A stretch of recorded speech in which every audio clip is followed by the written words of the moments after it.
didn't feel right to leave. I felt like I had more to prove, and we're going to have a good team this year. And the better decision for me was to stay. Manhattan, such a special place. I just wasn't ready to leave. You are listening to KC Sports Network, the #1 podcast network for today's Kansas City sports fans. With former players from your favorite teams, informed perspectives, and former insiders, this is the place for you.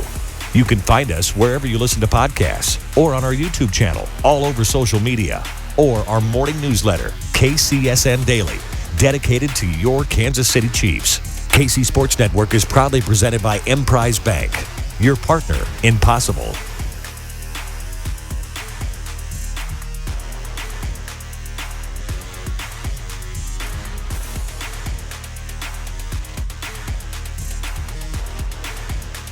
Hello and welcome to another Three Mod Podcast. I am John Kurtz. I am solo right now, but you're going to hear from everybody else here in this pod. We're splintering some things together. Of course, you know Derek Young, runs K-State Online. You know Cole Manbeck, former beat writer for the Manhattan Mercury, and a guy that has been around us for a long time. Today, you're going to hear more from Big 12 Media Days. Again, those guys took care of that. Shout out to them for doing a great job hooking you up with all sorts of content. That means today, you're going to hear from Daniel Green, a.k.a. Deuce Green. You may get a little confused, but he's the deuce of the defense. First team All-Big 12 linebacker, preseason All-Big 12 linebacker, that is, heading into this year.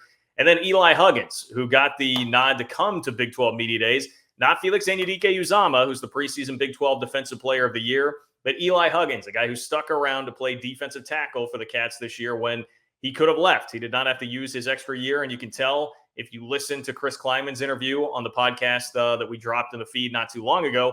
You can tell the affinity that he really has for Eli Huggins, and thus why he gets the opportunity to go to Big 12 Media Days instead of Felix Anudike-Uzomah. So I'm excited for you guys to hear those, as well as myself to hear these interviews that those boys got. As always, though, we need to remind you about Holiday Distillery. Appreciate the support of Holiday Distillery each and every show here on the Three Mile Podcast. You know 360 Vodka, all right? If that's more your style, if you're a vodka man, vodka woman, whatever it is, 360 Vodka is the way to get going. If you need Bloody Marys in the morning, however you celebrate, whenever you celebrate. If you're celebrating Avery Johnson still, I wouldn't blame you. Make sure you get some 360 Vodka from Holiday Distillery. Or if you are much more like us three, you would be going for the Ben Holiday Bottled and Bond Bourbon, which is new. That you got to try that. Rave reviews out there for that, and it is very new. So make sure you get your hands on some of that, add it into the mix if you are a bourbon drinker, and support those who really support us here. If you're a big fan of the Three Mile Podcast, it's all happening because of Holiday Distillery. So support those who support us. All right, I was trying to do this in my head here. You know, Tucker Franklin behind the scenes producing this. We didn't talk about which one of these interviews is going first. I'm going to go ahead and give you Daniel Green first, okay? Now, let me tell you a little something about Daniel Green. I was not actually at Big 12 Media Days to witness the interviews in total, but I was watching on TV, and I was watching the ESPN Plus broadcast. Daniel Green, back when I was on the beat, so I left in the middle of last season. Back when I was on the beat, was pretty shy, pretty reserved. I remember talking to him particularly after, Oklahoma State. He had 2 targeting penalties last year and had to sit out halves of games in case they was concerned about losing him because he's so important to the linebacking core. And by the way, will be once again this year where they lack a little bit of depth there. But he was just reserved, timid, I would say, for the most part, when he came in to do interviews. Fairly quiet. Reserved, probably the best word for it. Not like he's not a confident human being, but just had not fully embraced doing that. And I listened to him at Big 12 Media Days on the set with the ESPN Plus crew, and that was a totally different guy. This is a guy who seems to be really coming into his own, very comfortable, extremely confident. And I know that doesn't necessarily mean anything when it comes to performance out on the field, but I take that as a good sign that this is a guy who's now been around, is very confident. And by the way, for those that hammer K-State for the lack of talent out there on the field, this is a former 4-star recruit that Bill Snyder and company kind of found their way into at the 11th hour. His recruitment was a very interesting story, and he's pretty old because of his long, arduous path to get here to this point in his college career. So I'm setting the table a little bit there. Let me let the boys hammer it home. Cole and DY both talk to Daniel Green, K-State's All-Big 12 linebacker. We're pleased to be joined by Kansas State linebacker Daniel Green, first-team All-Big 12 selection on the preseason team. Daniel, thanks so much for joining us. Thank you guys for having me. Daniel, how has this experience been? Media day, talking to all these reporters. It kind of signifies the start of college football season. It's on the doorstep. What's this been like for you? It's been really exciting, like things like this it's just like, the feeling of football is coming up, it's like, it's exciting, and the fans are excited, and all the questions and stuff even make me excited. It's like, oh, how do you feel about it? It's just like the anticipation of football season is like just the feeling of it, it's getting close. So yeah, it's been really exciting. How do you pick out an outfit for this type of event? I mean, I saw Deuce, he's carrying around a bag as well. So, I mean, what goes into picking out the outfit for this kind of event? We call it putting it on, man. You gotta put your best on. You're gonna be in the camera a lot today and stuff like that. So you might as well just put your best on today. Who's the best dressed out of you four? I can't say. We all came in the blue suits, and we all kind of matching a little bit. So man, all four of us look really good today. I'll get right to the football stuff, and I'll start out hot. Actually, I think this is probably the most talented team that you've been a part of at Kansas State. Would you agree? Yeah, I can agree with that. Yeah, okay. Yeah. And then I guess as a defense, how do you feel about the way that it's been assembled? I know you got a lot of new guys in the back end. How's it coming together this offseason? I think it's coming together pretty good. We got a lot of guys that are new, and we got some guys that are still like from last year that are here. So those guys from last year are bringing guys along, and guys are getting it. The guys are bought into what we're trying to do, and we got great coaches that are willing to coach their butts off, to have guys feel comfortable in our system. So I just feel really good about our defense. And now that you've been around Will Honus a little bit longer, I know he's getting healthier. He's probably cleared by now, actually. Just what has been your observations from him? I know he's a transfer, hasn't been around long, but you've been around him for a few months now. Yeah. First off, he's a great person to be around, great teammate, and he just works hard. That man, he just works hard. He just grinds. Like, in the weight room, he's one of the strongest guys on the team. And then out at the runs, he just works hard. And he just wants to learn. He's a quick learner too, obviously, because he's been in college football for a while. But he's just a sponge. Like, you give him information, he soaks it up. You don't have to tell him twice. So yeah. Who else in the linebacker room is kind of standing out for you guys? Daniel, obviously, you added Gavin Porsche late in the recruiting process here. You've got Austin Moore coming back as well. And then Toby, a freshman, Jake Clifton, a freshman. Right. Anyone standing out of those guys? The freshmen are outstanding so far. I really think this is one of our best groups of freshmen that we've ever had come in. Toby and Jake Clifton both are – Toby, I think he is a 22 miles per hour guy, and then Jake Clifton's almost there. He's like 21.8 or something. So those guys are just outstanding, working hard. Like, they work really hard. And Austin Moore is just a guy that he works hard too, and very intelligent football player with the defense, and just brings guys along, becoming a great leader also. What was it that clicked for you last year? Obviously, you had decent seasons your sophomore, junior year, but you took it to another level last year. 16 tackles for loss, 89 tackles. Now you're preseason first team All Big 12. What allowed you to really take off and take it to the next level? I think just the preparation of knowing what to do, like when you're going into a game and how to watch film, and just the game slowing down for me. Football is more of a mental game than it is physical. So like once you get that mental side down, I'm never like close to where I want to be, always learning, but like just being ahead of the game, going into games and knowing what I'm about to get, and just feeling comfortable within the scheme and within what we're trying to do as a defense, just really helped me out a lot. You mentioned Will Honus played a lot of college football. So have you. You guys got about 10, 12 years experience between the two of you. How long does it feel like you've been at Kansas State? I mean, the campus probably looks different at this point. Yeah, I mean, it feels crazy, like a group of guys that like are on the team with me that have been here a while. We be always saying, man, been through a lot. We came in with Snyder, then we've been here since Kleiman's been here. So yeah, we've been here a long time, and it's one of those years that we're like, this is the year. Since we've been here so long, we're like, I feel like this is the one right here. That's probably the answer to my next question, but I was going to say, what made you stay? What made me stay is I felt like it was unfinished business. I felt like it was so much for more me to improve on my game. There was so much more that we can do as a team, and a group of guys that came in with me were like, hey, let's run it back, let's do it again, and we came back and we want to do it again. What was the process for you? Did you think about the NFL? Did you go into talk to anybody about the process and potentially think about entering your name in, or what? Kind of in my mind, I already knew I was coming back because I feel like I'm not where I want to be as a football player. I feel like I got so much to improve, and I feel like our defense as a whole has so much to improve too, because that was our first year running that 3 down. So I feel like just as a defense as a whole, there's a lot more that we can improve and we can be better. So I'm excited for the challenge. And you obviously have an outstanding defensive line in front of you with Felix and Nate Matlack taking off last year and Eli Huggins at nose tackle. How special of a group is that?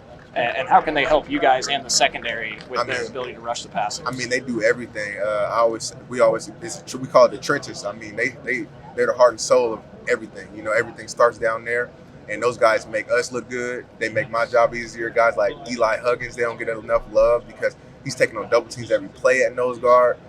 Guys like that, Felix, Nate, all those guys, man, they're down there doing all the dirty work, and yeah, they're the heart and soul of our whole defense, really.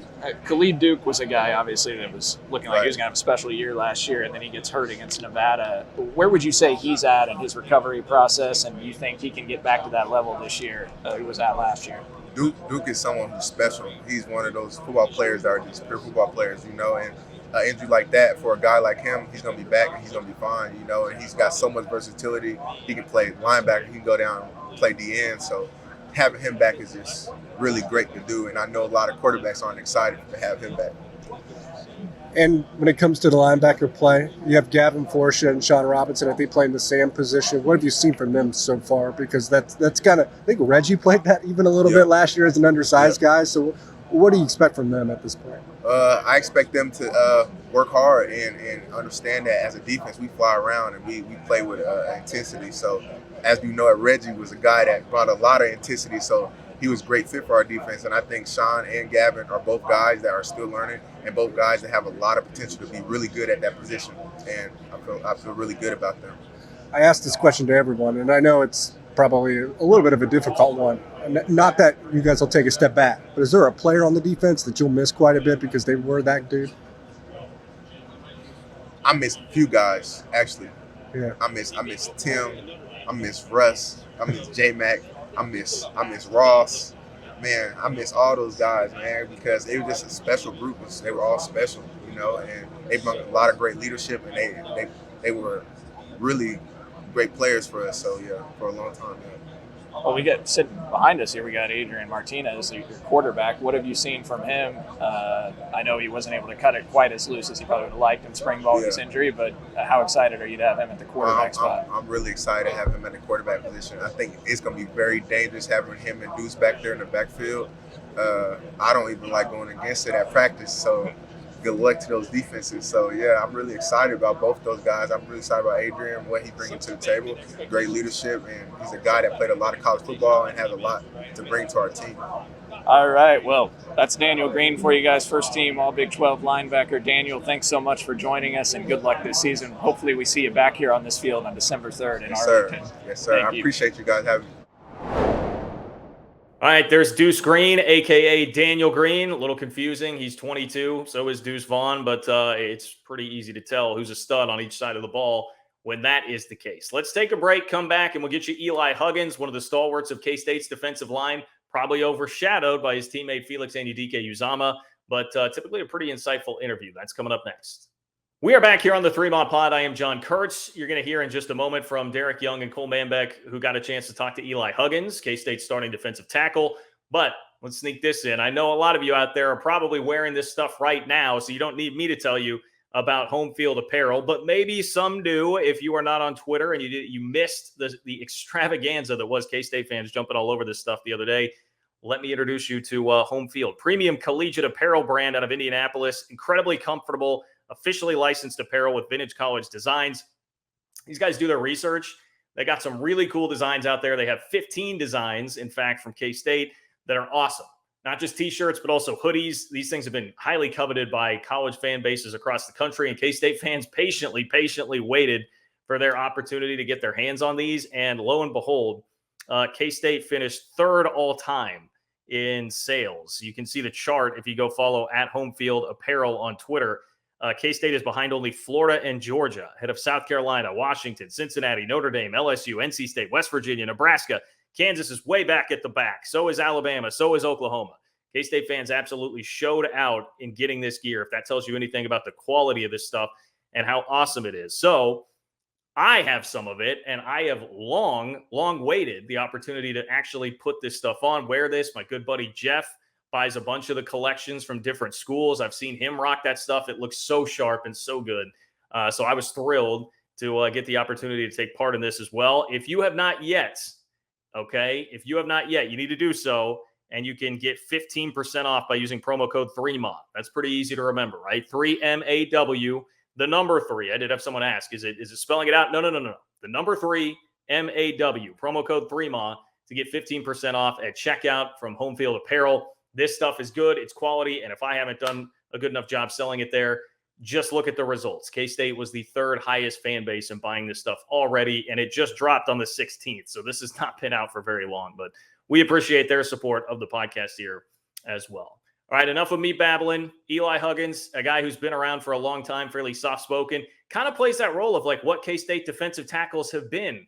I mean, there have been a lot like the Will Gearys of the world, Travis Britz, like pretty quiet and unheralded guys that didn't come in with a bunch of recruiting acclaim, but wind up being stud all Big 12 defensive tackles by the time that they're done. Eli Huggins is next in line there, and he sat down with Derek Young and Cole Manbeck. Eli, welcome to the 3MAW Pod. Thanks for joining us. Thank you for having me. I appreciate it. Eli, I was looking back because I remember you in the 2017 signing class, I believe, and now this is your 6th year here. That's right. Does it feel like you've been here? Does it feel like it's been 6 years?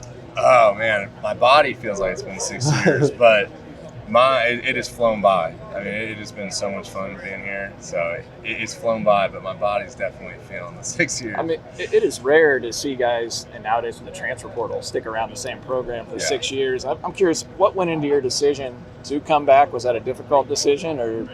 I wouldn't say it was difficult. It just felt right. I mean, last year, all season long, I had all intentions of leaving. I didn't really want to play a 6th year. I wanted to try and take a shot at the NFL. Even senior night, I was crying like a baby. I thought it was over. I was leaving. But then it didn't feel right to leave. I felt like I had more to prove, and we're going to have a good team this year. And the better decision for me was to stay. Manhattan, such a special place. I just wasn't ready to leave. Did the Texas game almost galvanize this program a little bit? Because obviously it went into probably a little bit of Coach Klein becoming the offense coordinator, kind of changing the offense a little bit. And it probably left a bad taste in your mouth. I imagine that could have contributed to your decision to return. Yeah, I mean, that game did not go the way we wanted it to go. It definitely left a bad taste in my mouth. We'll have to make up for that one this year. And then you play with your brother. Mm-hmm. You just beat the crap out of him in practice. Is that another reason? We've only run into each other, I think, one time in all the years of practice. Okay. I think we've run into each other one time, or maybe twice. He tried to take me out on it.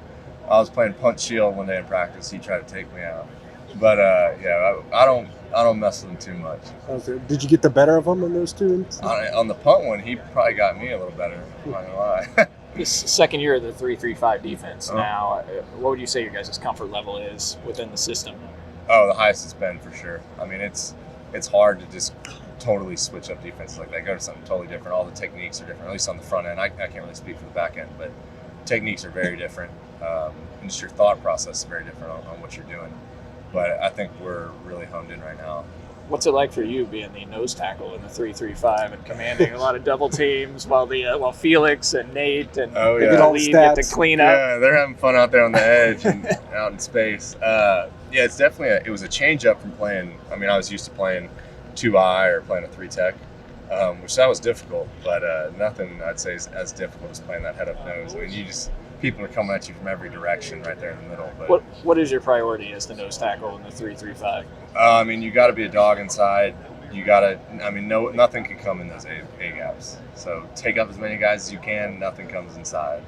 How much are you going to miss having Timmy Horn in that room with you? And do you think that you got the guys to replace him? Yeah, I mean, Tim was great to have around. I mean, to have another really good nose guard that you can split reps with, and by the end of the game, you're still feeling fresh and good to go is huge. But D. Henson's ready to roll. I mean, he's a great player, ready to step up and kind of own his role. We'll be fine inside. The rest of the defense, do you feel like, from a talent standpoint, this is the most you've had since you've been there? There's freaky talent out there right now. I mean, when you look at guys like Felix, just unbelievable. Juju, I mean, he's massive to be a corner, and the way he moves and stuff, it's just fun to watch. Daniel Green, he's going to be freaky this year. I mean, we have, at every level, there's just a lot of talent. Does it almost feel like Nate Matlack is about to ascend similarly to what Felix did last year? Yeah, I think Nate gets overlooked oftentimes. I mean, which anyone's going to when you have a guy like Felix right on the other side of you. Nate's a grinder, and he's been working hard. He's looking good. I think he's going to have a breakout year. What's it like to play for Joe Klanderman? Klanderman's awesome. Yeah. I love Coach Klanderman. He's an incredible coach, just an incredible man. It's a pleasure to play for him. DY asked you about the talent on the defense, but when you look at the overall talent, obviously Deuce, Adrian on offense, Malik, the offensive line, how does this team compare in terms of talent to your past teams that you've been at Kansas State? Yeah, I mean, every team I've been a part of has had a lot of talented guys in different spots. This year, I'd say we're a little more whole. I mean, the talent's spread out at every level. Every O-line's got really good players. Running backs are good. Receivers are good. Quarterbacks are good. Defense has guys in every spot. So I'd say it's the most spread out that it's ever been. Is there an offensive lineman that's just a pain in the butt for you in practice? BB's a stud, man. BB's fun to go against. What about the center position? That's kind of a question mark coming into this year. You lose Noah Johnson. Who stepped up there that you've been going up against? Hayden Gillum, Hadley Panzer? Yeah, both of those guys. I mean, I don't know who the guy's going to be. It's up to the coaches. But those are both really good players. We'll be in good hands either way. Is there anybody new on the defense that really was is taking you by surprise so far? I mean, you got Will Honus, the transfer linebacker. If you look at him, he is a freak. I mean, he is shredded, can move around well. I think he's going to be a really good player this year. We've heard about the freshman classes being raved about quite a bit already, too. Any specific ones that have kind of impressed you? It's hard to tell just because they haven't really done any football yet. Yeah, they're just running around and shit. Yeah, we're just running around and conditioning and stuff, so it's hard to tell. But I do know that this freshman class has been the most bought in of any freshman class I've seen, as far as just not having issues on the field, off the field, like bought in, doing things the right way, not messing up. So that's encouraging. There was almost like a culture correction right around the time of COVID and all that hit. It was right when Coach True, I think, got brought in. Do you think he's kind of responsible for kind of putting things back into place? Yeah, Coach True's the man. I mean, we spend so much time with the strength staff. You've got to have a really good strength staff to have a good culture. And I think the good thing is that the upstairs, fourth floor, all the position coaches and head coach Kleiman, and they're really intertwined well. You're not getting different messages depending on where you're at. I mean, they're a team and work well together. A couple non-football questions to let you go, Eli. You're from Georgia, but you mentioned Manhattan's been such a special place. So what is it about Manhattan that you love? I mean, it's just everyone in Manhattan's a K-State fan. Everywhere you go is diehard K-State fans. You just feel special, and you can just feel the love no matter where you're at in Manhattan. Everyone treats you so well. I mean, it's just really is a special place. What's your favorite place to eat in Manhattan? Favorite place to eat? It might be a little cop-out. Everyone's probably going to say this, but Lucha.